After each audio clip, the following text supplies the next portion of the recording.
Hello everyone, my name is Muhammad Bilal and I am studying medicine from Scientific Research Medical and Social Institute. So today's topic is about histology of human heart. As we know that heart is a pumping organ of our cardiovascular system.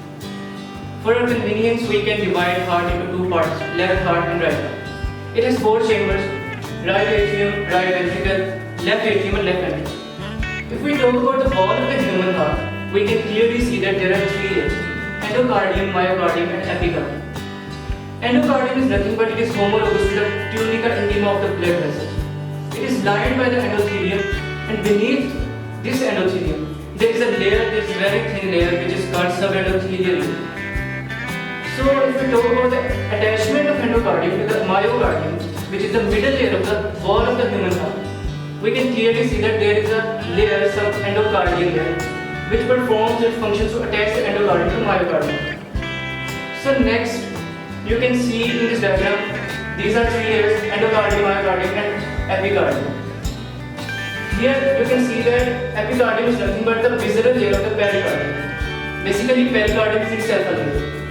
So we can say that epicardium is the visceral layer of the pericardium. So next is myocardium. Myocardium corresponds to the tunica media of the blood vessels. It contains cardiac muscles which are striated but they are involuntary. If we talk about the thickness of the myocardium, we can see that it is thin in area and it is thickest one in the ventricles, in the left ventricle. So next is epicardium. Epicardium is actually the visceral layer of the pericardium, as I said before. So it is lined with mesothelium.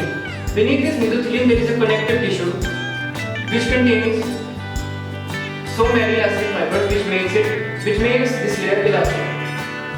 The epicardium layer is attached to the myocardium by a subepicardial layer. So this is about the layers of the wall of the human heart.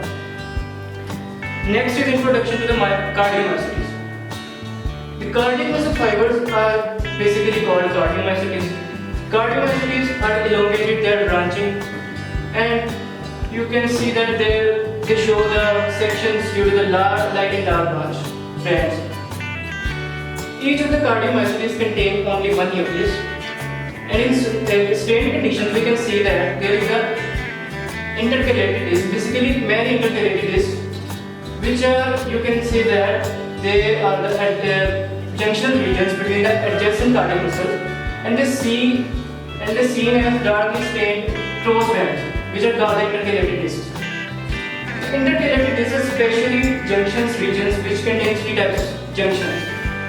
Basically, these intercalated discs, you can say that they are joined and they are adjacent by these cell junctions. These cell junctions are Gap junctions, fascia recurrence, and descendants. So in this diagram you can see the cardiac membranes again. This is pericardial cavity, which is in between the visceral layer of the pericardium and the serous layer of the pericardium.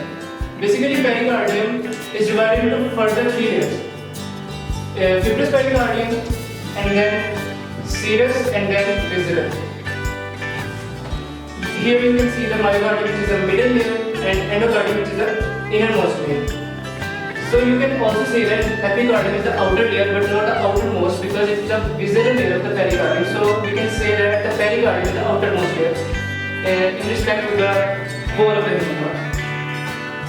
So next is introduction to the cardiac skeleton.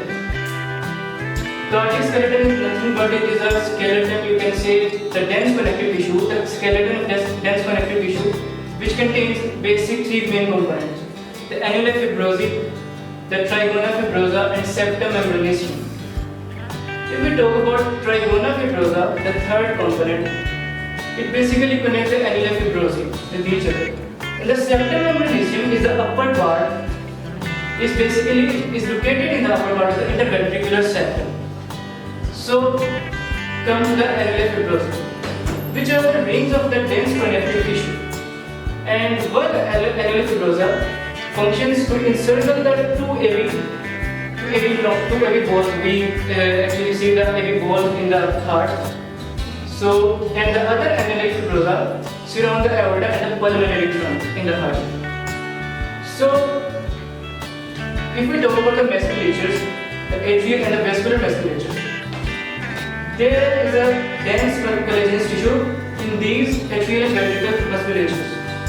You can say that these dense collagenous tissue creates an electrically non-conductor barrier which allows the atrial and ventricular myocardia to contract independent to each other.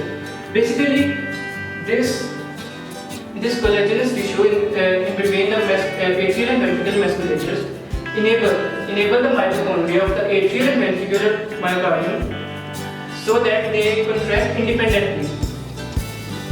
So in this diagram you can see the cardiac skeleton again. This is the cardiac muscles of the left ventricle and these are the cardiac muscles of the right ventricle. These two are the tricuspid walls. These two are the walls, bicuspid and tricuspid.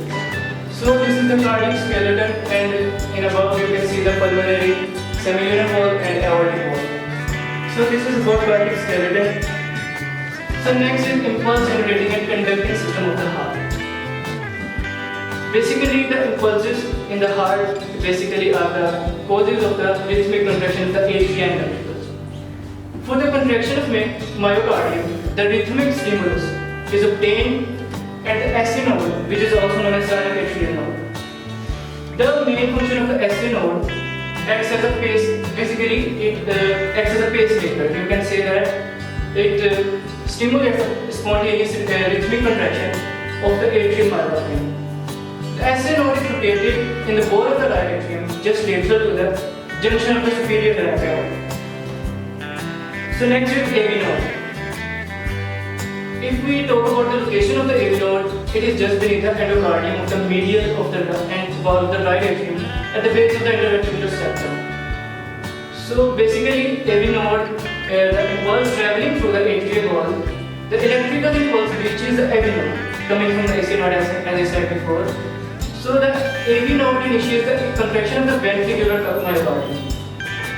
In order to achieve this purpose, the impulse from AV node goes to the bundle of the specialized cardiac muscle fibers, you can say, which is called atrioventricular bundle, AV bundle.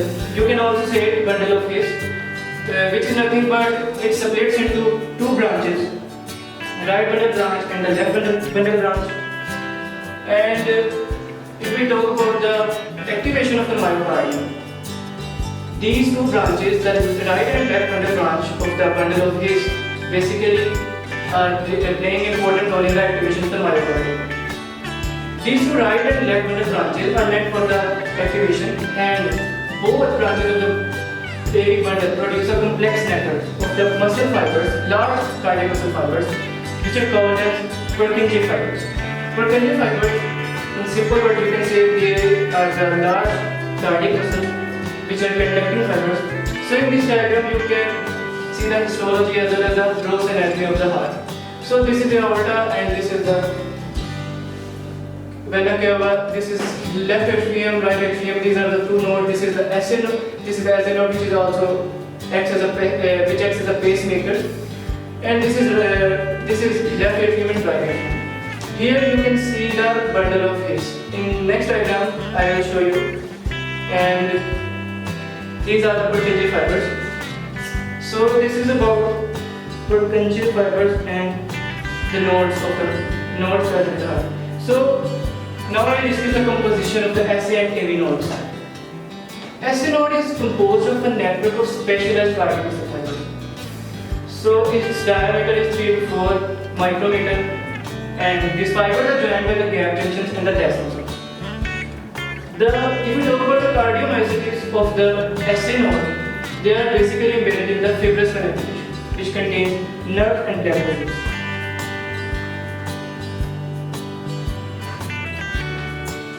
So next is composition of AV node. AV node is composed of network of small cardiac muscle fibers. As I said before, the SA node is composed of large, you can say, specialized cardiac muscle fibers. But in here we can see there are small cardiac muscle fibers. The cardiomyocytes of the AV node, they are similar to the SA node histologically. Here you can see the SA node and AV node and the internodal pathways which are coming out from the SA nodes, which is going to the left atrium, and here you can see the bundle of his. So next is Purkinje fibers, our last point. So Purkinje fibers, as I said before, these are the cardiac muscle fibers, specialized large cardiac muscle fibers.